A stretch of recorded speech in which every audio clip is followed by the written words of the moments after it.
what's up guys? It's Ian here, coach of your Ladner Lanturn, bringing you guys week 9 of the Crimson City Battle League. I know it's kind of interesting that I'm saying week 9 because, hey Ian, where's week 1 through 8? Well, I'm actually taking over a team that had to drop out of the league, so we're picking up in week 9, I believe of 13 weeks is what it says on the doc. I believe the team that I picked up is currently 1-7 with a -22 differential, but I'm going to hope to pull back as much of that as I can. I have no idea how playoffs are going to work or anything like that. I'm sort of blind on that side of things, but we're just going to try and win out and see what we can do.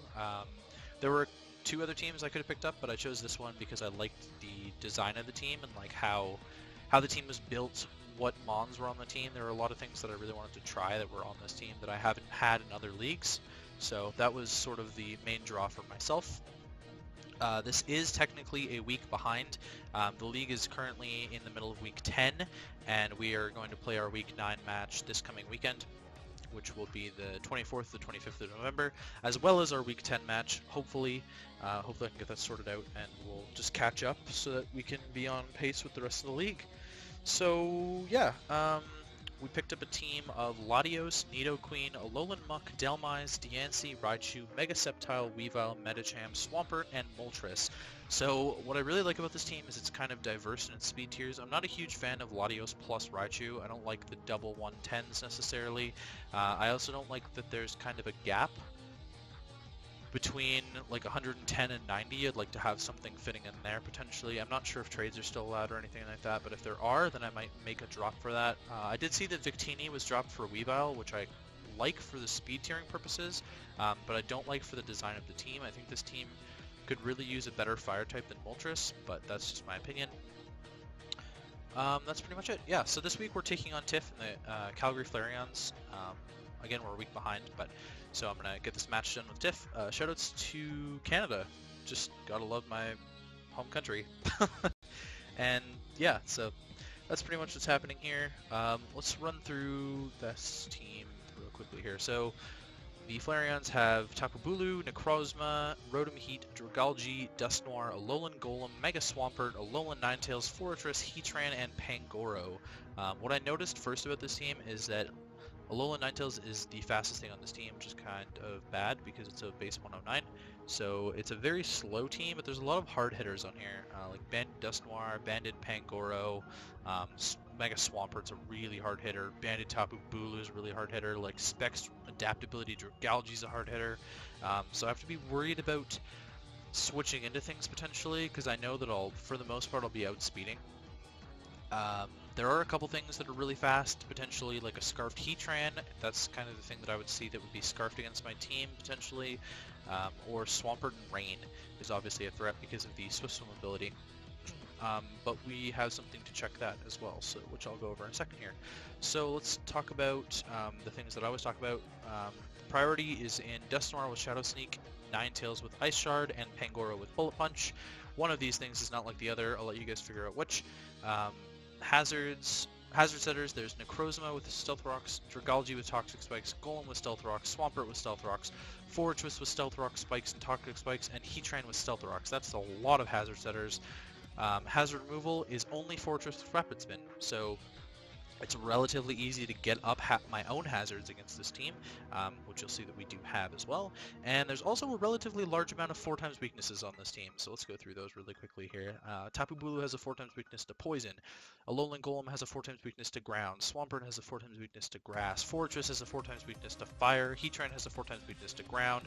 Pangoro has a 4x weakness to Fairy, and potentially Rotom Heat has a 4x weakness to Ground as well if you were to take away its Levitate ability through like Gravity or Smackdown or something like that. So that's kind of the rundown of the team. So let's get into ours. I wasn't sure how many nicknames there were going into this, or if we're allowed to nickname or anything like that. Obviously I'll take the nicknames off if we're not allowed to nickname, but I think we can. Oh, I should mention that I'm taking over for the Baltimore Mimikyus. That sort of slipped my mind, but that was the team that I'm replacing here. So first up is Diamond, or Weavile. Running Life Orb. Pickpocket, I didn't really see a need for pressure. I don't really think that a lot of the Mons would carry moves that I could pressure stall out or anything like that, and I think Pickpocket's just in general better. especially if I'm getting my own item knocked off by somebody. I'm not entirely sure how many knockoff users there are outside of Pangoro, maybe Dustnoir, but it's still worthy to have on there. Pretty standard set for the most part. Ice Shard, Icicle Crash, knockoff Brick Break. Ice Shard is there for good priority. Icicle Crash hits the team really, really hard. Knockoff hits a lot of other things. Brick Break is coverage for the Heatran and the Pangoro. Low Kick actually does hit the Heatran better, but Brick Break breaks through Aurora Veil, so that's what we've got going on there, just in case the Veil gets set up for like Tapu Bulu's Swords Dance or something like that. Oh, I just realized we lost our attack EVs. There we go. Running max attack, max speed, 4 and speed F with Adamant Nature. This speed, max speed with Adamant actually lets us outpace Alolan Ninetales. Sorry, max speed Alolan Ninetales. I'm not sure how important that's going to be in the long run, but we are outpacing Alolan Ninetales. Actually, it might be worth my while to just underspeed by 1 point, just in case the Veil goes up in front of me. But this is okay. This is okay. We're gonna leave it like this for now. I'm not a huge fan of Life Orb, but Weavile kind of needs it, and I'm sort of down to be trying like new things, to be honest. So that's the idea with that. Yeah, next up is Elizabeth, our Nidoqueen. This nickname is Nidoqueen, so I was like Queen Elizabeth, right? Actually, maybe Elizabeth II. This is fine. Rocking Rocky Helmet Sheer Force. Sheer Force is really the only good ability for Nidoqueen. Rocky Helmet's there because we're sort of a physically defensive wall to take on like Tapu Bulu. We take on Tapu Bulu really well. Nidoqueen's like typically the Tapu Bulu answer. We can't take on Mega Swampert very well. We can take on Pangoro fairly well, though. Toxic Spikes to get some good hazards up. Toxic Spikes kind of wear down most of this team. There's 2 things immune to it, 3 things immune to it in Fortress, Heatran, and Rotom Heat, and Dragalge can obviously suck them up. I'm not really expecting Dragalge, Dustnoir, or Alolan Golem, though, so that's the idea with that. Sludge Wave is going to bop the Tapu Bulu. Poison Stab does relatively well against this team, bar the 2 Steel types, and Mega Swampert. Flamethrower is there for the Fortress, and technically the Tapu Bulu, although I'd rather be clicking Sludge Wave. If Heatran doesn't come, though, I would click... if Heatran doesn't come, Fortress is definitely coming, so I would click Flamethrower in that situation instead, because Sludge Wave coming in on a Tapu Bulu when we're guaranteed to outspeed would be a detriment. Anyways, that's detrimental. But Earth Power is there for the Heatran in case Heatran does come. That is literally the only reason that Earth Power is there. All of these offensive moves are boosted by Sheer Force, so we'll get the boost on those. We're running max HP, max special attack, modest. This is actually it's actually just the suggested spread. I've never used Nidoqueen before, so I wasn't sure what to use, and I didn't feel, I wanted a physically defensive one.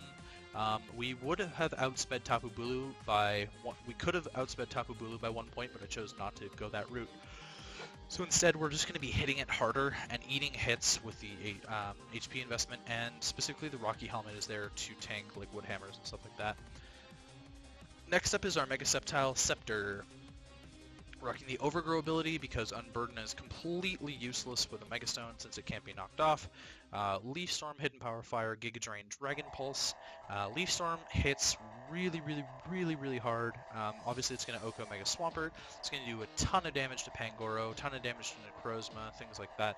Things that would take it neutral, you're going to take a lot of damage. Things that resist it are still going to take a lot of damage. Hidden Power Fire is there for the Fortress. I could have run 3 different Hidden Powers, and I ended up settling on Hidden Power Fire because I thought I had better answers to the other Mons. Maybe I don't. I might change it to Hidden Power Ground. If it's Hidden Power Ground, I'll let you guys know in the battle video. It was either Hidden Power Fire, Hidden Power Poison, or Hidden Power Ground. Poison specifically for the Tapu Bulu, which I have other checks too anyway, specifically Nidoqueen. Hidden Power Fire for the Fortress, and Hidden Power Ground for the Heatran. Sorry about that. Just because I needed to hit them a little better. Giga Drain's there for some good recovery if I need it late game. Dragon Pulse is there to hit the Dragalge. There are 2 fairies, so I can't really be spamming Dragon Pulse against Alolan Ninetales and Tapu Bulu, but it's a good neutral hit. It's also stab, obviously, when we're Mega'd. Timid 216 lets us outpace Scarfed Heatran. which is hilarious, and also one of the reasons why Mega Sceptile is like pretty good, because it's got such a fantastic speed tier. Speed test Mega Beedrill, if you guys didn't know. Yeah, so max special attack, timid, 216, 40 in HP just for the extra bulk. It was the next best thing, to be honest with you, besides like maybe special defense, but I have no idea what side I'll be taking hits on, which is where HP is better.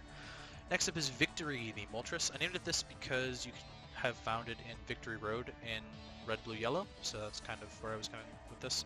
Rocking the Gracium Z Flame Body. Solar Beam, Flamethrower, Air Slash, and Burn Up. Gracium Z Solar Beam is going to destroy the Swampert, and I would imagine that that is the best switch into Moltres, to be honest. Moltres like actually kind of bodies this team for the most part. Like there's not really a ton of switch-ins to fire type moves besides Heatran, and Moltres gets walled by Heatran, so I have other things for Heatran. That being the Nidoqueen and the Swampert that we'll talk about in a second. Yeah, Flamethrower is a good stab. I don't want to be missing Fire Blast. Air Slash, unfortunately, it can miss, but it doesn't miss as much as Hurricane, so that's why I'm running Air Slash. Burn Up is really cool tech. Burn Up, if you guys didn't know, is a new move introduced in Gen 7, where the user's fire type becomes typeless. So Moltres would turn into only a flying type, mono flying after that, but it's 130 base power fire type move, which is really good. It's like Overheat, but you don't lose. You don't drop your. Excuse me. You don't drop your special attack by two stages. Instead, you just lose the fire stab option. And usually, you want to like switch out after that. To be fair. So that's what Burn Up's there for. The only other thing I could have thought of running here was like U-turn maybe for some momentum, but I figured Burn Up was kind of some neat tech that I'd throw in there just for the giggles. Next up is Calvin the Swampert. I love Calvin and Hobbs, and this kind of reminds me of Calvin, the Gen 5 sprite at least. I always use the Gen 5 sprites. Leftovers, Torrent. What's his hidden ability anyways? Damp. I'm not sure if Damp is legal, to be honest with you, but Damp would actually be really good here. Actually, you know what? If Unburdened Sceptile is legal and this is legal, I'm running Damp. Screw it. Just for the Fortress, so it can't go boom. Stealth Rock, Earthquake, Scald, and Roar. Stealth Rock is there because I needed to set up rocks, to be honest. Rotom Heat, taking rocks damage, I'm perfectly okay with. Ninetales taking rock damage, I'm perfectly okay with. Any sort of chip damage is really good. I initially had them on Nidoqueen, and then I was like, hey, Swampert's actually really good again in this matchup. I'm going to put Toxic Spikes on Nidoqueen instead. Earthquake's there to body the Heatran. It also bodies the Dragalge if that's a switch-in, which it's really not. It also bodies the Mega Swampert, hilarious that the brothers are going at it. Scald is there to get some burns on things like Dust Noir. It hits the Rotom Heat really well. Burn on top of Bulu would be really nice. Obviously Earthquake is diminished by the grassy terrain. Roar is there for the Necrozma in particular, like a setup Necrozma with stored power. Stored power is fairly efficient. Would have to run coverage options because I have Weavile as a switch into stored power always, or Lowland Muck as a switch into stored power always. Necrozma might not even be coming just because of those two, to be completely frank. But in my opinion, Roar is still good for like Bulu setup or something like that, or actually I'm not sure what else. I guess potentially like Alolan Ninetales Nasty Plot, I guess. Nothing else really runs setup potentially. Maybe, I guess Alolan Golems more likely run Banded in my opinion, but okay, that's fine. We're running Roar, max HP, max special defense, Sassy. This is kind of our SpDef switch in to like Heatran. Obviously we're not a switch into Bulu ever. This is another good switch into Rotom as well. That's the idea there. And last but not least is Aeon, the Latios, Choice Scarf Latios with Defog, Draco Meteor, Ice Beam, and Hidden Power Poison. I could have brought a Rapid Spinner and Delmise, but if the Fortress is going to hazard stack on me, I'd rather just defog and set up my hazards later, because Fortress is typically, Fortress doesn't last too long into a game, typically. That's usually how it is, but something like a Nidoqueen or a Swampert is going to last a lot longer, in my opinion, so that's why I'm running defog. Draco Meteor hits relatively hard, except for the Steel types and the Fairy types. Ice Beam is there to take care of I don't know what Ice Beam is there for. I should change that. Hidden Power, you know what? Ice Beam is probably, I'm not entirely sure anymore. I was running Hidden Power Poison for the type of Bulu. Ice Beam was also there for the type of Bulu. I don't know what I was thinking. I've kind of been thrown, like I literally just joined the league today, so I'm trying to get this prep out so that I can battle Tiff as soon as I can. But let's run, okay, 60, but it's 4 times effective, so it'd be 120. This is also 120. I would rather run Ice Beam and like Hidden Power Ground than Ground. There we go. Hidden Power Ground to deal with the Alolan Golem and the Heatran, because Heatran is kind of a switch-in. Alolan Ninetales is a switch-in to Draco Meteor, to be fair, but I do have... What do I have for that? I have Moltres. That's pretty much it, actually. I know Alolan Ninetales is really frail. Like, it's not gonna... I don't know. Maybe Ice Beam will do a lot. Who knows? That's the idea. I hope I don't get bodied by Alolan Ninetales now that I'm talking about this, actually. Like, that'd be really sad, to be honest. I'd be pretty sad if I got bodied by Alolan Ninetales. Oh, did I not talk about this? Moltres outspeeds Rotom Heat. I totally forgot to talk about that. Megalodios, sorry, I have Megalodios in another league. Max Speed Latios outspeed Swampert in Rain by 1 point with Choice Scarf, which is absolutely hilarious. Swampert in Rain is like really fast, and it outspeeds my entire team, bar like Scarf Weavile, Scarf Latios, Scarf Raichu. So I think it's kind of cool that we actually have a check to Swampert if it sets up its own Rain, that we can outspeed it and like bop it with a Draco or something. So it would have to be running max speed, and it's probably running max attack, so it would lose out on some bulk if that was the case, and Draco would bop it in the face. That's the idea, and yeah, I guess I'll see you guys for the battle.